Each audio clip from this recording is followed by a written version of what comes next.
Assalamualaikum warahmatullahi wabarakatuh. Perkenalkan, nama saya Ahmad Riyadi, peserta Latsar CPNS Kalimantan Selatan, angkatan 16, kelompok 2. Pada kesempatan kali ini saya akan mempresentasikan tugas mandiri tentang isu kontemporer berdasarkan tupoksi.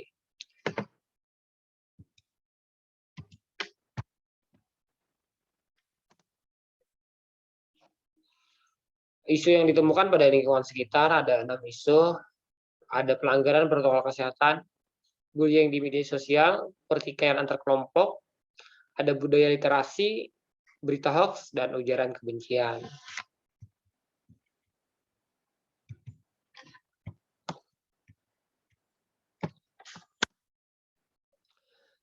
Teknik APK, ada dari 6 isu tadi, ada 3 yang masuk layak untuk dibahas secara lanjut. Namun, saya membahas yang nomor 1, yaitu pelanggaran protokol kesehatan. Nah, isu terpilih ya berkaitan dengan pelanggaran protokol kesehatan, dampak dari kurang sadarnya masyarakat dalam penerapan prokes. Sejauh ini COVID-19 di Indonesia sudah mencapai kasus lebih dari 1,5 juta kasus. Nah, pemerintah berupaya melakukan pencegahan dengan penerapan 5M dan pemberian vaksin pada masyarakat secara meluas. Namun, masih rendahnya kesadaran masyarakat dalam penerapan prokes menyebabkan peningkatan angka positif kasus COVID-19 ini di Indonesia. Penjelasan isu yang terpilih dari aspek serta penjelasannya ada 4 aspek, yaitu aspek aktual, problematika, kelayakan, dan kelayakan. Dari aspek aktual, isu yang dipilih ini sedang terjadi dan menjadi perbincangan di tengah masyarakat. Nah, dari hampir 2 tahun COVID-19 melanda Indonesia, sudah banyak kasus pelanggaran prokes yang terjadi dan menjadi perbincangan juga di masyarakat. Banyak yang dapat sanksi, banyak yang dapat teguran, dan ada yang dapat denda juga. Secara problematika, hal ini memiliki dimensi masalah yang kompleks sehingga perlu dicarikan segera solusi untuk permasalahannya. Secara kelayakan, isu yang dipilih sangat layak karena masih relevan dengan keadaan sekarang. Untuk kelayakan menyangkut hidup orang banyak dan sesuai dengan profesi saya sebagai seorang guru, hal ini juga berkaitan dengan pendidikan.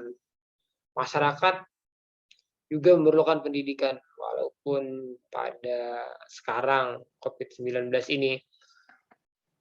COVID-19 sangat mengganggu dunia pendidikan. Semua sekolah tidak bisa melakukan pendidikan, melakukan pembelajaran secara tatap muka, hanya dibolehkan belajar daring, belajar dari rumah. Hal ini tidak bisa disamaratakan dengan masyarakat-masyarakat yang berada di pedesaan terpencil, yang faktor jaringan internetnya tidak mendukung, juga jaringan yang sangat sulit ini tidak bisa untuk melaksanakan sekolah secara online. Ada juga faktor lain, yaitu faktor finansial. Mungkin sekolah online memerlukan perangkat khusus, misalnya HP yang mendukung atau laptop. Nah, secara finansial banyak masyarakat di pedesaan, apalagi khususnya ke wilayah terpencil, itu kurang mampu, bahkan ada yang tidak mampu untuk membelikan perangkat yang mendukung pembelajaran ini. Menggunakan analisis SWOT, hasilnya didapatkan ada faktor internal, ada faktor eksternal. Untuk faktor internal sendiri terbagi menjadi 2, ada kekuatan, ada kelemahan. Yang pertama, pada kekuatan, kesadaran setiap individu masih sangat rendah. Maksud kekuatan ini adalah hal penguat terjadinya pelanggaran itu tadi. Kurangnya kesadaran setiap individu masih sangat rendah. Krisis kepercayaan masyarakat terhadap wabah COVID-19. Ketiga, pola pikir masyarakat yang menganggap dirinya kebal terhadap COVID-19. Kelemahannya rendahnya kesadaran memakai masker. Kedua, tidak menjaga jarak di tempat kumpul. Peluang dan tantangan ini masuk dalam faktor eksternal. Peluangnya meningkatkan kesadaran masyarakat bahwa menaati protokol kesehatan itu penting untuk menghindari penularan COVID-19. Yang kedua, menekan angka positif COVID-19. Yang ketiga, masyarakat lebih peduli terhadap kesehatan dan kebersihan. Itu kita memiliki peluang untuk itu. Pada tantangan, yang pertama kebijakan dibukanya tempat wisata ini menjadi tantangan untuk mengingatkan masyarakat menaati protokol kesehatan. Yang kedua, penumpukan sampah medis ini juga menjadi tantangan ketika masyarakat banyak yang menggunakan masker sekali pakai. Sampah medis ini menumpuk. Itu salah satu contohnya masker. Ketiga, fasilitas kesehatan yang masih minim. Ada 3 strategi yang digunakan di sini. Ada strategi SO, ada strategi WO, ada strategi ST. Nah, yang SO memperkuat koordinasi antar pemerintahan dan pertegas penerapan prokes kepada masyarakat. Yang kedua, memperkuat informasi. Pada strategi ST, yang pertama memperkuat koordinasi antar pemerintah. Yang kedua, melihat lebih dalam kebutuhan masyarakat di masa pandemi. Yang ketiga, memberi pemahaman mengenai COVID-19. Pada alternatif strategi WO, menyesuaikan kegiatan dengan aturan yang dibuat oleh pemerintah. Yang kedua, kerjasama semua elemen masyarakat untuk menekan angka penyebaran COVID-19. Dan yang ketiga, menghimbau dan mengajak masyarakat untuk waspada penularan serta penerapan protokol kesehatan.